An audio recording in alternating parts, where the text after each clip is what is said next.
चलिए तो आज विमेंस वेडनेसडे की पेशकश हम लेकर आए हैं जहां पर महिलाओं के सवालों के जवाब दिए जाएंगे। हम महिलाओं के साथ शो पर उनसे बातचीत करें, लाइव जोड़ें। उससे पहले एक व्हाट्सएप नंबर जो मैं आपकी स्क्रीन पर चाहती हूं कि हम फ्लैश कर दें, आप फटाफट उसको नोट डाउन करें।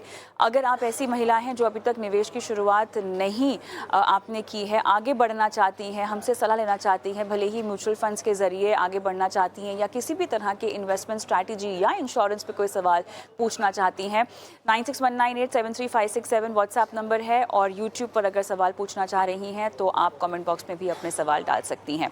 विमेंस वेडनेसडे की शुरुआत होगी महिला दर्शकों के सवालों के जवाब के साथ, और मेरे साथ खास मेहमान भी जुड़ गए हैं जो हर बुधवार हमारे साथ इस मुहिम में जुड़ते हैं। हर्षवर्धन रुंगटा, CEO रुंगटा सिक्योरिटीज़ के। हर्ष, आपका बहुत बहुत स्वागत है हमारी इस बेहद खास पेशकश में। और महिला सशक्तिकरण या महिला आर्थिक सशक्तिकरण की अगर हम बात करें तो इस मामले में हम एक और दिन आगे बढ़ते हैं, एक और वेडनेसडे आगे बढ़ते हैं और मिलवाते हैं आपको विमेन इन्वेस्टर्स से। विनीता सिंह का मैं सवाल लूँगी हर्ष, और इन्होंने अपना सवाल हमें यूट्यूब के ज़रिए भेजा है। दिल्ली की रहने वाली हैं, 46 साल की इनकी उम्र है। रिस्क एबिलिटी जो आप बता रही हैं, एवरेज रिस्क टेकर हैं। 1 करोड़ का गोल है इनका, हालांकि 10 साल में लमसम निवेश कर सकती हैं रेगुलर इंटरवल्स में जब भी इनसे पैसे की बचत हो। फिलहाल कोई फिक्स्ड इनकम नहीं है SIPs करने के लिए, ऐसा इन्होंने लिखा है। इन्वेस्टमेंट्स जो हैं वो डिटेल्स आपकी स्क्रीन पे भी फ्लैश कर रहे हैं हम। ICICI प्रू ब्लू चिप है और इसी का ये वैल्यू डिस्कवरी है। डायरेक्ट प्लान है इनके पास, 4 लाख कलेक्टेड कॉर्पस है, 8 साल के बाद वन टाइम इन्वेस्टमेंट कर रखी है। वैल्यू डिस्कवरी की बात करें, डायरेक्ट प्लान है 4.5 लाख यहाँ पे इकट्ठा हो चुके हैं, ये भी वन टाइम इन्वेस्टमेंट है। और पराग पारिक का फ्लेक्सी कैप, इसमें भी लमसम है इनका। मोतीलाल ओसवाल मिड कैप में भी इनका लमसम है। एक और लमसम ये ट्राई करना चाह रही हैं, 25 लाख म्यूचुअल फंड्स में डालना चाहती हैं। गोल है 2035 तक का इस पैसे को निवेशित रखने का। और क्या इन्हीं फंड्स में ये निवेश करे या कोई नया फंड अपने पोर्टफोलियो में डाले, और किस तरह से जो है इस लमसम इन्वेस्टमेंट का इनको फ़ायदा होगा। जैसे जैसे इनके पैसे बचते रहेंगे वैसे वैसे ये लमसम भी करती रहेंगी, जितना मुमकिन हो सकेगा उतना ये करेंगी। तो आपसे बातचीत नहीं हो पा रही विनीता जी, वरना और हम सवाल पूछते आपसे। बहरहाल विनीता जी और उनके जैसी तमाम विमेन इन्वेस्टर्स को जो कि लमसम इन्वेस्टमेंट करने में बहुत विश्वास रखती हैं, बेसिक एक होमवर्क होता है, बेसिक ग्राउंड वर्क होता है जो आपको कर लेना चाहिए, या कुछ रूल्स हैं जो आपको फॉलो कर लेने चाहिए हर्ष, वो क्या होंगे स्पेसिफिकली अगर आप एक लमसम इन्वेस्टर हैं और ऐसी महिलाएं हैं जो कंफर्टेबल है पैसे बचाकर एक साथ बाजार में डालने के लिए? तो कविता, विनीता जी ने जो अपना पोर्टफोलियो बनाया है, 4 स्कीम्स रखी हैं और वो भी आप अगर देखेंगे तो लार्ज कैप है, फ्लेक्सी कैप, वैल्यू ओरिएंटेड और एक मिड कैप फंड है। सो आई थिंक इनका पोर्टफोलियो कंस्ट्रक्शन जो है वो अच्छा है। जो आपका बहुत स्पेसिफिक सवाल था, जो आप पहले सजेशंस चाह रही थी, वो ये था कि अगर कोई भी महिला निवेशक होती हैं, अगर वो लमसम इन्वेस्टमेंट करना चाहे तो किन बातों का ध्यान रखना चाहिए? तो देखिए, पहली बात, जब भी आप लमसम इन्वेस्टमेंट करते हैं, आपको मार्केट की वोलेटिलिटी से तुरंत इफेक्ट होने लग जाता है। उदाहरण के रूप में, अब मान लीजिए 25 लाख रुपए इन्होंने कहा कि मैं लमसम के रूप में अभी मार्केट में इन्वेस्ट कर रही हूँ। अगर अभी 25 लाख रुपए आप इन्वेस्ट करती हैं और मार्केट यहां से तुरंत चलने ऊपर की तरफ चलने लगता है, तो आपको पूरे 25 लाख रुपए पे अच्छा खासा मुनाफा दिखेगा। लेकिन अगर मार्केट नीचे गिरने लगा तो पूरे 25 लाख रुपए पे आपको उतना ही नुकसान भी दिखने लगेगा। तो अगर आप इस वोलेटिलिटी को लेके कंफर्टेबल हैं, आप समझती हैं इस वोलेटिलिटी को और आप इस वोलेटिलिटी के साथ में कंफर्टेबल हैं, तब बेशक आप लमसम इन्वेस्ट कर सकती हैं। अगर आप कंफर्टेबल नहीं हैं, मान लीजिए कि अभी तो अगर आपको प्रॉफिट हो रहा है, तो आपको ऐसे लगता है कि मैं ये रिस्क ले सकती हूँ। लेकिन जब एक्चुअल में मार्केट गिरता है, तब हमने इन्वेस्टर्स को देखा है कि वो बहुत ज़्यादा घबरा भी जाते हैं। तो पहले आप ये क्लियर कर लीजिए अपने आप के साथ कि क्या आप इस तरह की वोलेटिलिटी के लिए तैयार हैं। दूसरी बात, अगर आप लमसम, क्योंकि इन्होंने एक बहुत अच्छी चीज़ कही, जो एक बहुत सारी महिला दर्शकों के साथ एक कॉमन इश्यूज़ होते हैं, वो ये है कि हमारे पास रेगुलर इनकम नहीं है, तो मैं एसआईपी के लिए कमिट नहीं कर सकती। तो इनकी सिचुएशन क्या होती है, पैसे इकट्ठे होते हैं, एक लमसम बनता है और अब मुझे इन्वेस्ट कर देना है। तो इसमें एक दूसरा उपाय ये है कि आप सिस्टमैटिक ट्रांसफर प्लान ले सकती हैं। एसआईपी आप नहीं कर सकती क्योंकि रेगुलर इनकम नहीं आ रही, तो आप रेगुलरली कमिट कैसे करेंगे हर महीने इन्वेस्ट करने के लिए? अब लमसम अगर आपके हाथ में है, तो आपके पास एक चॉइस है कि आप सिस्टमैटिक ट्रांसफर प्लान का उपयोग कर सकती हैं, जो एसआईपी के बराबर ही है, लेकिन इसमें पैसे आपके बैंक से डेबिट नहीं होते। इसमें आप क्या करती हैं, अब जैसे विनीता जी का एग्जांपल ले लेते हैं, 25 लाख रुपए ये एक लिक्विड फंड में लगाती हैं। सो मान लीजिए इनके पास आईसीआईसीआई प्रू ब्लू चिप फंड है। आईसीआईसीआई की लिक्विड फंड में ये 25 लाख रुपए जमा कर देंगी और वहां से हर महीने वो इंस्ट्रक्शन एक सेट करेंगी कि हर महीने आईसीआईसीआई लिक्विड फंड से मान लीजिए 20,000 रुपए, 50,000 रुपए, जो भी अमाउंट, वो ट्रांसफर होंगे आईसीआईसीआई ब्लू चिप फंड में। तो क्योंकि दोनों पैसे दोनों फोलियोज जो है वो आईसीआईसीआई में ही है, आप आईसीआईसीआई लिक्विड फंड में से हर महीने एक फिक्स डेट को एक अमाउंट लिक्विड फंड से निकल के आईसीआईसीआई ब्लू चिप फंड में चली जाएगी। तो इससे क्या होगा कि जो मार्केट की वॉलेटिलिटी की हम बात कर रहे हैं, वो वॉलेटिलिटी को आप एसआईपी के जरिए एवरेज करते रहोगे। तो ये एक मैकेनिज्म है अगर आप चाहें करने के लिए। अगर आप कॉन्फिडेंट है कि वॉलेटिलिटी को आप हैंडल कर सकते हैं, तो बेशक लमसम भी इन्वेस्ट कर सकते हैं। तो ये था लमसम की एसटीपी के जरिए करना। इसके फायदे नुकसान का जो मैंने जो डिफरेंसेस बताए हैं, वो ध्यान में रख के आप चूज कर सकते हैं आपको करना क्या है। अब आते हैं आपके पोर्टफोलियो पे। आपको 10 साल के लिए निवेश करना है, आपको 2035 में इन पैसों की जरूरत है। तो मेरे ख्याल से आपने जो इक्विटी पोर्टफोलियो बनाया है, उसमें कोई दिक्कत नहीं है। आप ऐसे का ऐसा कंटिन्यू कर सकती हैं, उसमें कोई प्रॉब्लम नहीं है। जो लमसम या एसटीपी, जो भी तरीका आप अपनाना चाहें, वो जो 25 लाख रुपए आप इन्वेस्ट करना चाह रही हैं, वो इन्हीं 4 फंड से मैं सजेस्ट करूँगा कि आप इसी में डिवाइड कर लीजिए। आपको कोई और स्कीम जोड़ने की ज़रूरत नहीं है। अ, हाँ, एक चीज़ मैं ज़रूर कहना चाहूँगा इनको कि 2035 में इनको पैसों की ज़रूरत है। सो 2 या 3 साल पहले, सो मान लीजिए 2032 या 33 से ये ना अपने जो इक्विटी फंड का कॉर्पस इकट्ठा है, वो धीरे-धीरे डेट फंड में या कंजर्वेटिव हाइब्रिड फंड की तरफ शिफ्ट करने लग जाएँ। क्योंकि इन्हें 2035 में पैसों की ज़रूरत है। मान लीजिए उस समय मार्केट अचानक से गिर गया, कोविड जैसी कोई सिचुएशन आ गई या कोई और शार्प करेक्शन मार्केट में आ गया, तो आप जब पैसे आपको ज़रूरत चाहिए और उसी समय मार्केट गिर गया, तो आपको पैसे निकालने के लिए शायद मुश्किल हो सकता है। या आई मीन लॉस होगा तो आप निकालना नहीं चाहेंगे। मुश्किल एज़ इन इसमें ये दिक्कत नहीं आती कि आप पैसे विथड्रॉ ज़रूर कर सकते हैं, लेकिन मार्केट प्राइसिंग पे मिलेंगे। तो 2 या 3 साल पहले आप इसे डेट या तो कंजर्वेटिव हाइब्रिड फंड में धीरे-धीरे कन्वर्ट कर लीजिएगा, ताकि एंड मोमेंट पे मार्केट वोलेटिलिटी से आपका असर नहीं हो आपको।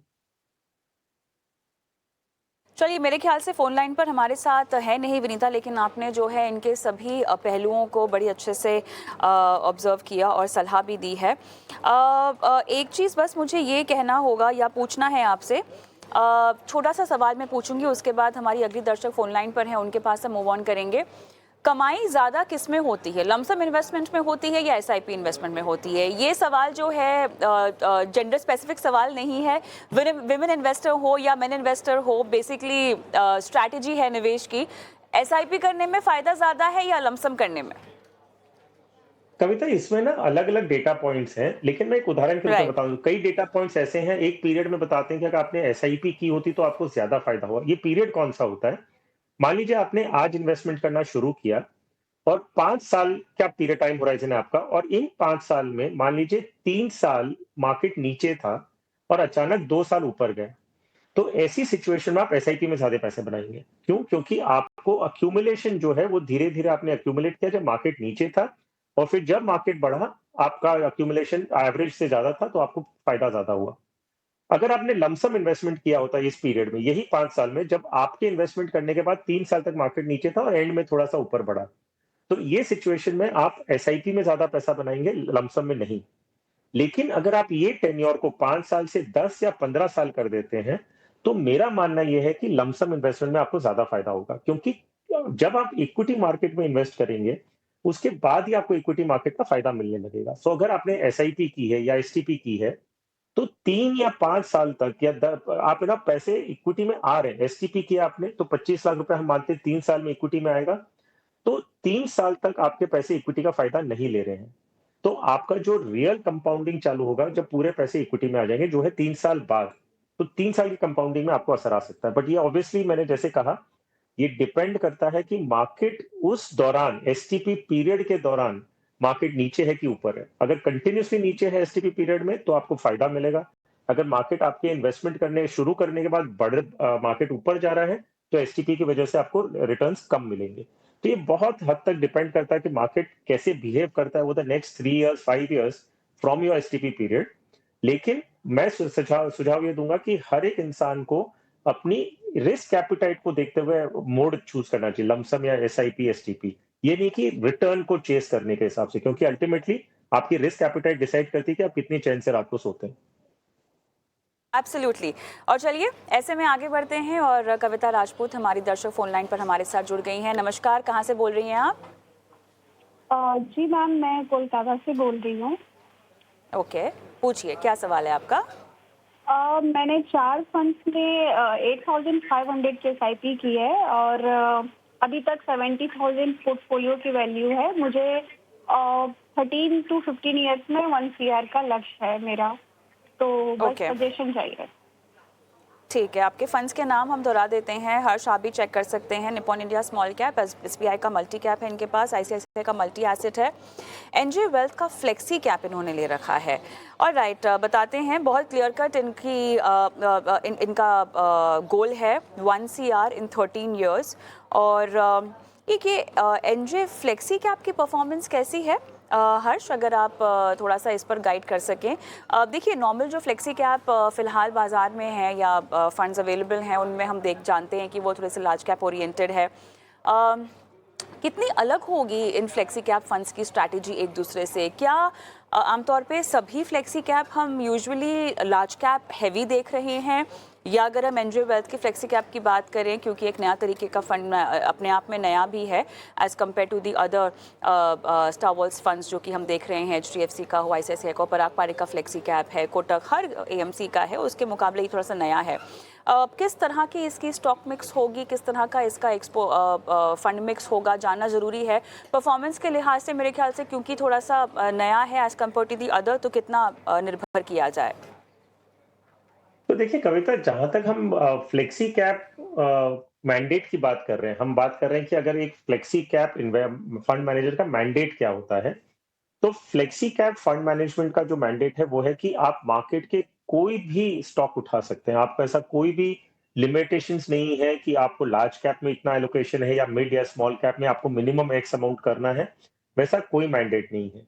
तो एक फ्लेक्सी कैप फंड मैनेजर के पास पूरा मार्केट ऑप्शन है कि कहाँ भी उन्हें जहां भी अच्छा लगे वो पिक कर सकते हैं। लेकिन इसके बावजूद हमने देखा है कि most of the flexi caps जो है वो लार्ज कैप बायस्ड है। उसका कारण ये है कि कि वो चाहते हैं कि फ्लेक्सी कैप इन्वेस्टर को वो स्टेबलाइज्ड रिटर्न दें, ना कि एक्सपोनेंशियल वॉलेटिलिटी को देखते हुए।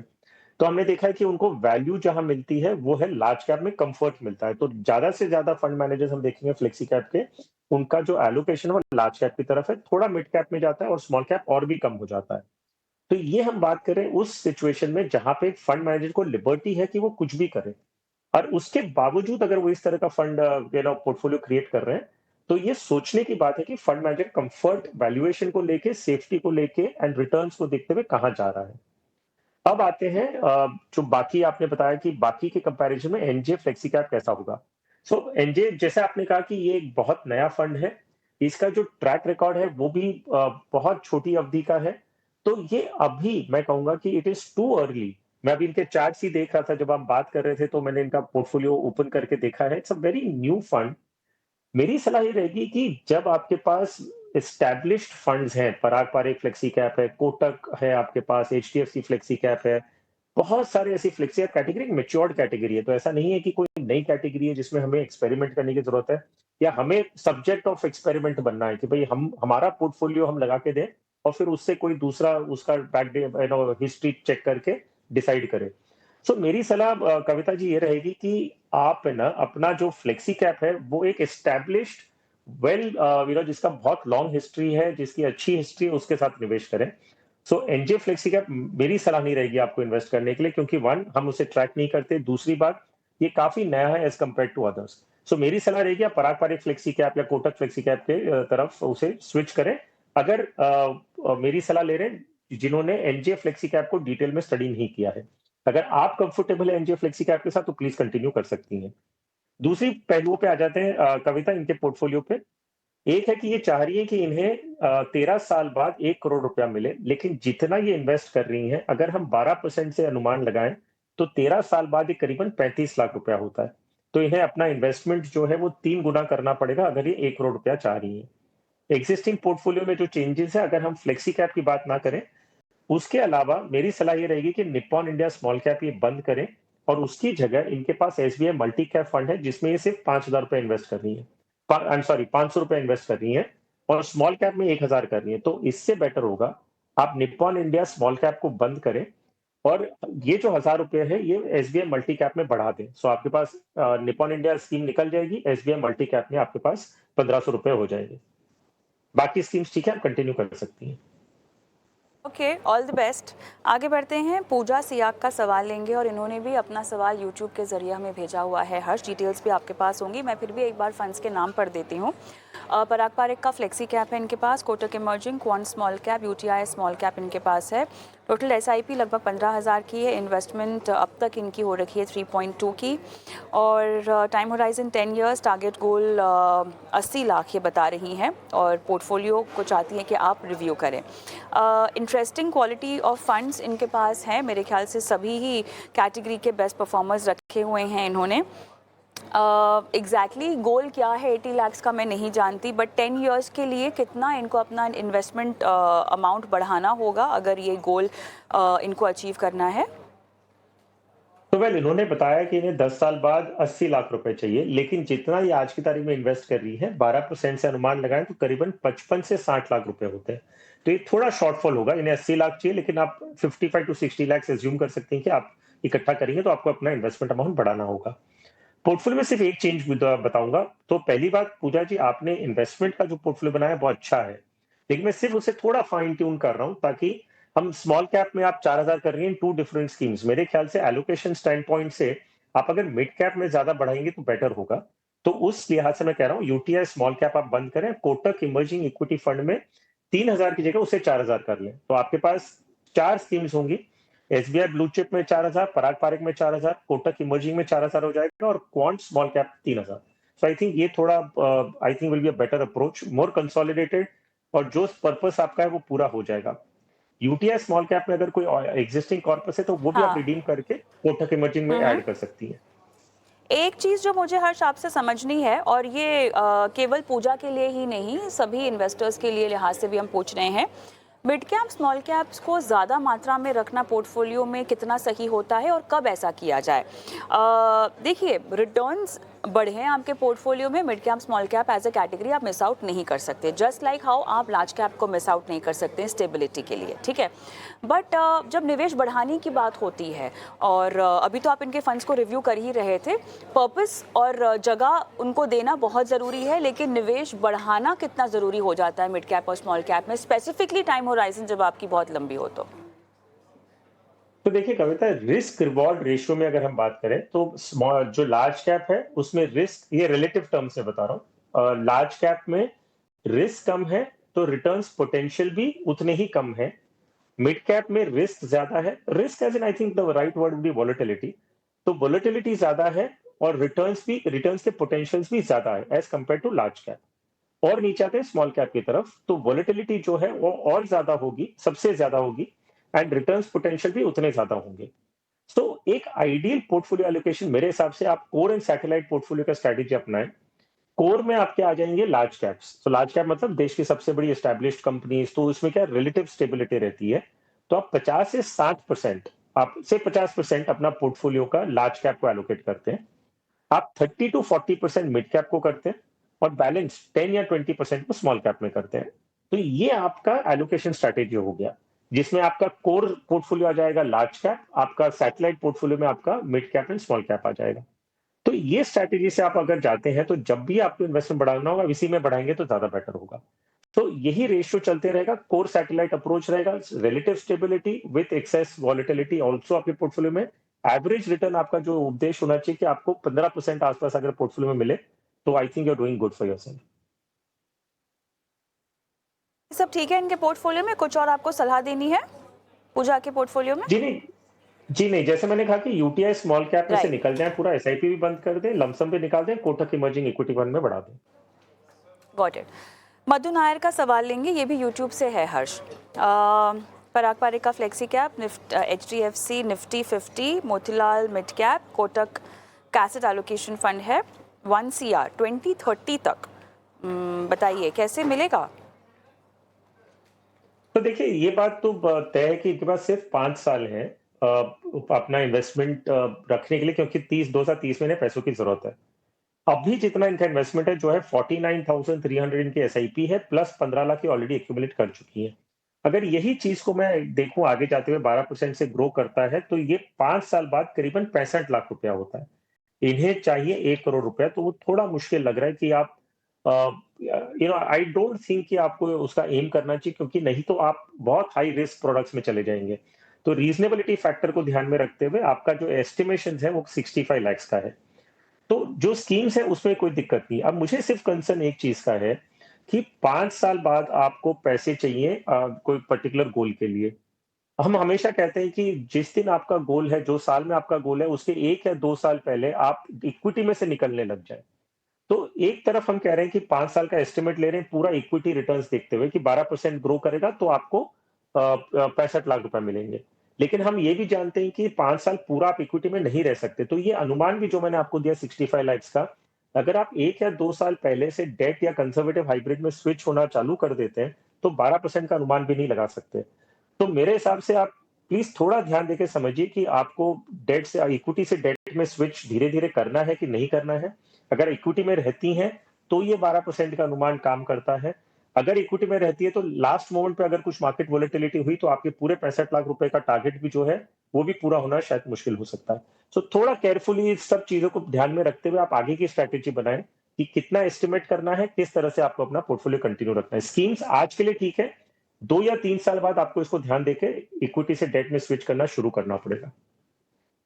एग्जैक्टली और यही एक एक्यूमुलेशन फेज़ है जो लोग फैक्टर इन नहीं करते हैं।